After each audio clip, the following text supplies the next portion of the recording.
Isso aqui é o nosso cérebro, um recorte do nosso cérebro, e ele sempre vai buscar o equilíbrio, tá? Entre prazer e esforço. É como se a gente tivesse uma balança dentro do nosso cérebro que busca por este equilíbrio, certo? Então, quando a gente faz uma atividade, o que é uma atividade boa para nós? A melhor atividade é aquela que a gente consegue atrelar prazer e esforço. Por exemplo, eu gosto de jogar futebol, né? E toda vez que eu vou jogar futebol, eu sinto prazer em jogar futebol. Se sou bom ou ruim é outro papo, mas eu gosto de jogar. Só que junto com o jogar futebol, tem lá o meu esforço, que é um esforço físico, tem o esforço de sair de casa num domingo de manhã, frio, mesmo assim a gente vai. Tem o esforço do relacionamento social, porque tu tem que marcar, tu tem que combinar, tu tem que ir até o jogo, tu tem que conversar com as pessoas, não é algo que a gente faz isoladamente. Então tem prazer, mas também tem esforço. E isso é uma atividade que é boa para nós. Ela é saudável porque atrela as duas coisas, certo? Algumas atividades vão ter mais esforço do que prazer inicialmente. E essas atividades elas acabam sendo boas também por quê? Porque o prazer ele fica mais para frente, esse prazer ele fica retardado. Por exemplo, estudar dá prazer? Estudar é prazeroso? É? Ó, tem 2 pessoas que acham que é, as outras 300 pessoas acham que não é. E realmente estudar não é prazeroso. Quando a gente estuda aquilo que a gente gosta, quando a gente está fazendo uma leitura interessante sobre algo que a gente acha legal, é prazeroso. Mas muitas vezes a gente não está lendo algo que a gente gosta de verdade, certo? Mas o que é o prazer atrelado ao estudar? Vai dizer que tu não gosta de tirar uma nota boa numa prova.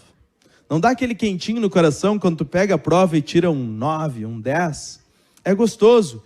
E isso gera prazer. Outro prazer relacionado ao estudar é o resultado que a gente tem lá na frente. Uma formatura, uma faculdade sendo feita, né? Objetivos que são maiores do que propriamente aquilo que está acontecendo naquele momento.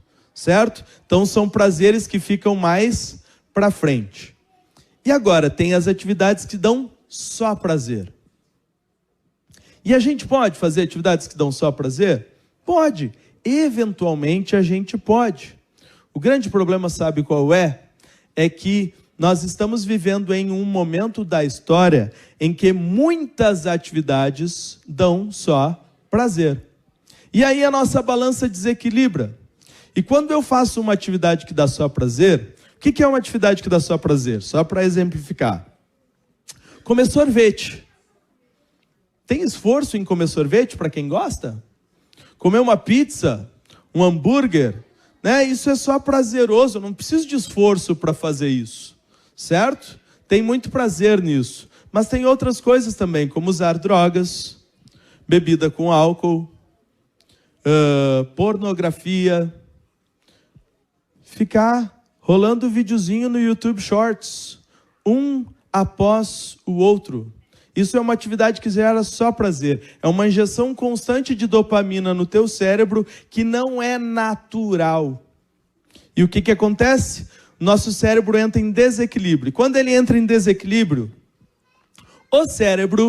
o meu cérebro, ele entende assim, opa, está desequilibrado esse negócio. O que eu preciso fazer? Eu preciso equilibrar. E ele joga do outro lado esforço para reequilibrar esse negócio. Só que quando eu acostumo a fazer atividades que dão só prazer, esse prazer ele passa rápido. E como o meu cérebro adicionou esforço do outro lado para equilibrar a balança, terminou o prazer, sabe o que acontece? Fica só o esforço. E aí, bate aquela sensação assim, tem alguma coisa errada. Tá estranho, não tá bom, eu não estou satisfeito. E quando a gente não está satisfeito, não está bem, o que a gente vai procurar fazer? Mais daquela atividade que dá mais prazer. E aí quem tem problema com compulsão alimentar, vai para a geladeira.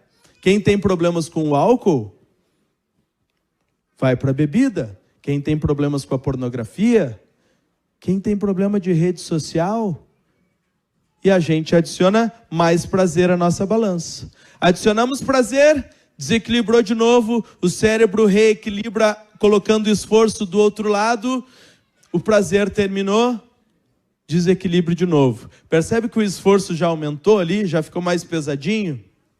Pois é, e agora eu preciso de mais prazer para dar conta daquela sensação de insatisfação que ficou ali.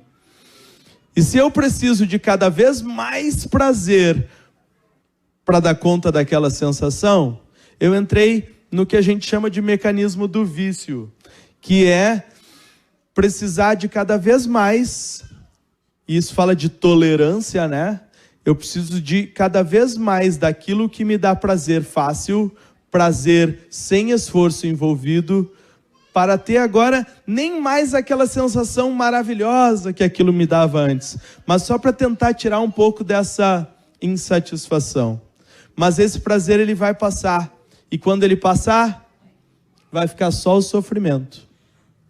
E quando permanece só o sofrimento, queridos, a gente entra em depressão.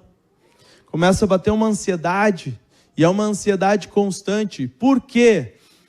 Porque para a maior parte de nós, isso está envolvido com os vícios que nós temos no dia a dia. Pelo desequilíbrio que nós provocamos constantemente em nosso cérebro ao buscar somente atividades que são prazerosas, sem esforço. Rodrigo, isso quer dizer que eu não posso ter prazer na vida? A gente pode, mas os melhores prazeres, eles estão atrelados a esforços. Uma boa leitura dá prazer, certo? Uma boa leitura dá prazer, mas tem esforço do nosso cérebro. Relacionamentos sociais dão prazer, mas pode ter certeza de uma coisa: uma boa parte dos nossos jovens e adolescentes não tem mais vontade de sair de casa. Sabe por quê? Porque relacionamento social dá trabalho.